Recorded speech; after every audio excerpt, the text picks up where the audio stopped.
이준석 전 국민의힘 대표가 윤 대통령과 여당을 향해서 거침없는 비판을 이어가고 있죠. 윤 대통령의 수능 발언으로 인한 파장 등을 지적하며 공개적인 행보를 펼치고 있는데요. 친윤계는 이런 이 전 대표를 내년 총선에서 공천해야 하는 것인지를 두고 고심이 깊어 보입니다. 박준호 마커가 주우민에서 관련 소식을 정리했습니다. 친윤계라고 말씀하셨던 그 의원분들도 지금부터 굉장히 이준석 전 대표의 어떤 공천 문제가 굉장히 어떻게 보면은 스트레스, 그러니까 어떻게 처리해야 될 것이냐 이걸 놓고도 지금 여당 내부에서 굉장히 많은 고심을 하고 있는 것 같습니다. 국내임 이준석 전 대표의 공천 문제, 총선이 다가올수록 친윤계에는 더 큰 골칫거리로 다가온 듯한데요. 이 전 대표 윤석열 대통령과 대척점에 서 있죠. 친윤계로선 공천을 하자니 껄끄럽고 아예 배제를 하자니 후폭풍이 두려운 상황인데요. 말 그대로 딜레마입니다. 배제하게 되면은 이준석 대표도 여러 가지 이제 옵션들이 있겠죠. 그러니까 말씀하신 것처럼 이제 무소속 출마의 가능성도 분명히 그 옵션 중에 하나가 있을 거라고 생각되고요. 물론 지금 상황에서는 검토하고 있지는 않겠지만요. 그러니까 그러한 과정에서 아마 이러한 것이 결국 여당의 내년 총선에 지대한 영향을 미칠 거기 때문에 친윤계 입장에서 이 전 대표의 공천을 가로막는 장벽은 크게 세 가지입니다. 먼저 아직 끝나지 않은 성접대 의혹인데요. 자신의 비서실장격인 정무실장을 대전으로 내려보내서 한밤중에 증거를 인멸하는 시도를 했고, 자기가 당대표의 지위에서 가세현에 의해서 성상납 사실이 폭로되자 이것을 감추기 위하여 가세현의 관계자들을 명예훼손죄로 고소하는 등 그야말로 정치 지도자라고는 할 수 없는 행태를 보였습니다. 이 전 대표 최초 성상납 의혹을 제기한 가로세로 연구소를 무고한 혐의를 받고 있죠. 지난해 10월 경찰은 성상납 의혹의 실체가 있는데도 이 전 대표가 가세현 측을 허위 고소한 것으로 결론 내렸는데요. 이 사건을 넘겨받은 검찰이 어제 이 전 대표에게 성상납을 했다는 아이카이스트 김성진 대표를 조사했습니다. 실제로 이 성접대 여부 등 구체적 경위를 확인했는데요. 조만간 이 전 대표도 소환 조사할 것으로 보이죠. 검찰도 이 전 대표의 무고 혐의를 인정할 경우 당으로서도 이 사법 리스크를 감수하고 공천하기는 어려울 텐데요. 이준석은 소환합니다. 그리고 공개 소환해야 됩니다. 검찰에서 공개 소환할지 할지를 모르겠습니다만은 반드시 공개 소환해서 이준석이를 이 포토라인에 세워야 됩니다. 친윤계의 이준석 전담 행동대장이죠. 장해찬 청년 최고위원은 사법 리스크가 있는 인사는 공천해선 안 된다는 입장을 분명히 했습니다. 제가 민주당의 사법 리스크를 이렇게 비판했는데 우리 당 내에서 만약 사법 리스크 있는 사람이 드러났을 때 우리 당이라고 봐줘야 되고 감싸야 된다. 저는 그런 내로남불을 하고 싶진 않습니다. 네, 다음으로 두 번째 장벽은 징계입니다. 이 전 대표 두 차례 징계를 받으면서 현재 당원권이 정지된 상태죠. 총선 전인 내년 1월이면 만료되긴 하지만 이 당비 납부 문제가 남아 있습니다. 현행 국내임 당규로는 선거일 45일 전까지 국회의원 후보자 추천을 마무리해야 하는데요. 데드라인이 내년 2월 말까지인 셈입니다. 추천 대상은 그 시점까지 3개월 이상 당비를 낸 책임 당원인데 이 전 대표는 이 당원권 정지 때문에 바로 여기에 해당되지 않는데요. 원칙상 이 전 대표를 추천해선 안 되는 거죠. 하지만 이 구제 방안도 아예 없는 건 아닙니다. 이 최고의 의결로 후보자 자격을 부여할 수 있는 건데요. 저는 공천 충분히 될 수 있다고 생각하고 예. 그 지역구가 네. 험지잖아요. 10년 보궐까지 이상 합치면 3번입니다. 예. 그 지역구를 닦아왔고 네. 다시 한번 기회를 주는 게 맞고요. 또 징계 기간도 총선 전에 끝나잖아요. 그렇죠. 예. 본인 얘기 기회를 줘야 된다고 생각합니다. 일단 국민의힘도 고심이 깊은 듯합니다. 이 조직강화특별위원회가 어제 이 전 대표의 지역구 서울 노원병에서 당협위원장 공모를 하지 않기로 했죠. 마찬가지로 징계를 받은 태영호 의원과 불법 정치자금 수수 의혹을 받아 탈당한 하영재, 황보승희 의원의 지역구도 공모를 고려를 했습니다. 국민의힘은 이 전 대표를 특별히 배려했다기보다는 일괄적인 조치였다는 입장인데요.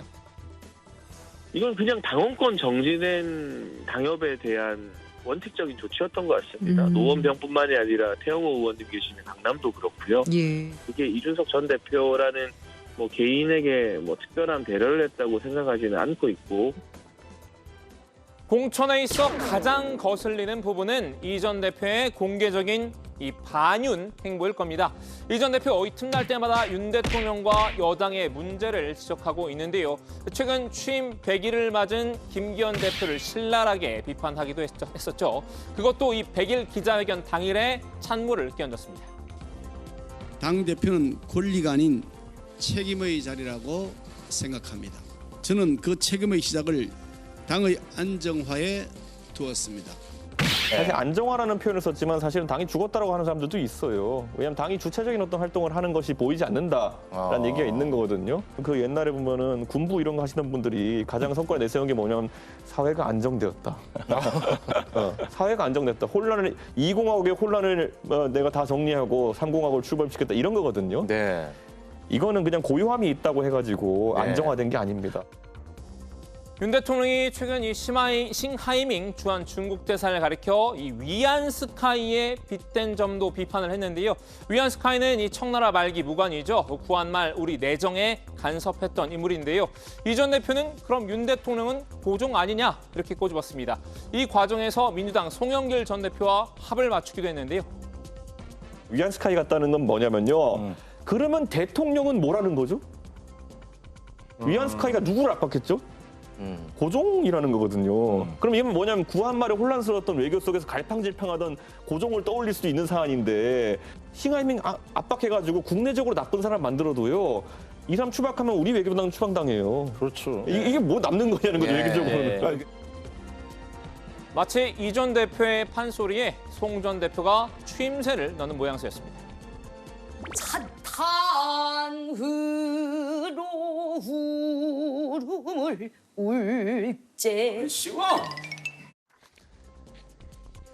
친윤계로선 이 전 대표의 이런 언행이 눈꼴 사나울 수밖에 없을 텐데요. 불똥은 애꿎은 KBS로 튀었습니다. 이 박성중 국민의힘 과학기술정보방송통신위원회 간사는 이 전 대표의 발언을 방송한 KBS에 경고를 날렸는데요.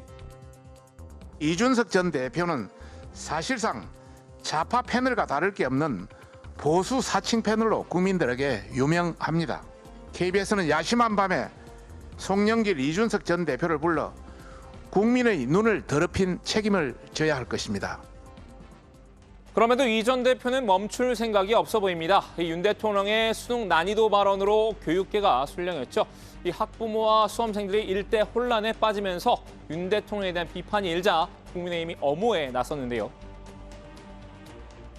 대통령께서는 검찰 초년생인 15대부터 수십 년 동안 검사 생활을 하시면서 입시 부정 사건을 수도 없이 다뤄보셨고 대학 입시가 갖는 사회 악적인 의미를 포함해서 입시 제도의 전반을 정확히 꿰뚫고 계신다는 것을 다시 한번 확인해 드립니다.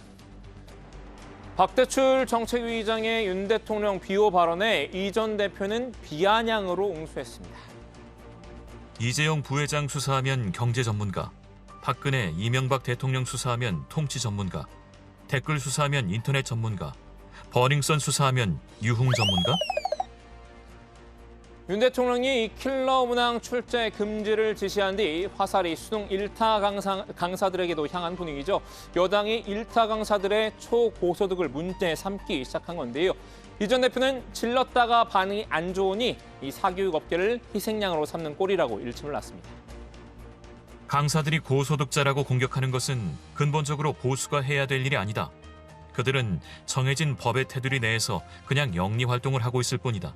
이들에 대한 막무가내 악마화는 논리도 빈약할 뿐더러 전략적으로도 바보 같은 행동이다.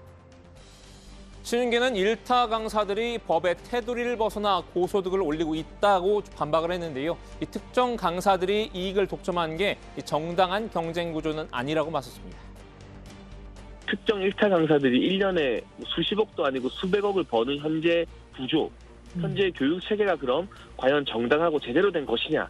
여기에 대해서는 의문을 제기하고 대안을 찾아가는 게 정치권의 역할이라고 생각하는데 이준석 전 대표는 정치 시작한 후로 대안 제시보다는 언제나 이 남의 말꼬리 잡기 그리고 뭐 비판 이런 것으로 일관해온 분위기 때문에 이번에도 늘 잘하는 거 하시는 것 같고요. 이 전 대표 이 공천을 가로막는 이 장벽을 깨부수기 위해서 오히려 더 적극적으로 반윤 행보를 펼치는 걸 수도 있는데요.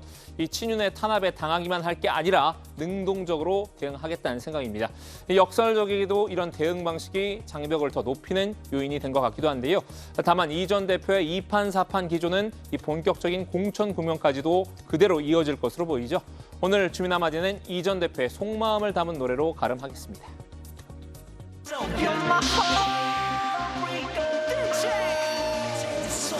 나도 어디서 꼴리진 않아 아직 쓸만한 건 주지 않아 너 하나 때문에 망가진 놈 사라진 꿈 불타는 매일 너 위해 소란만 해야 몸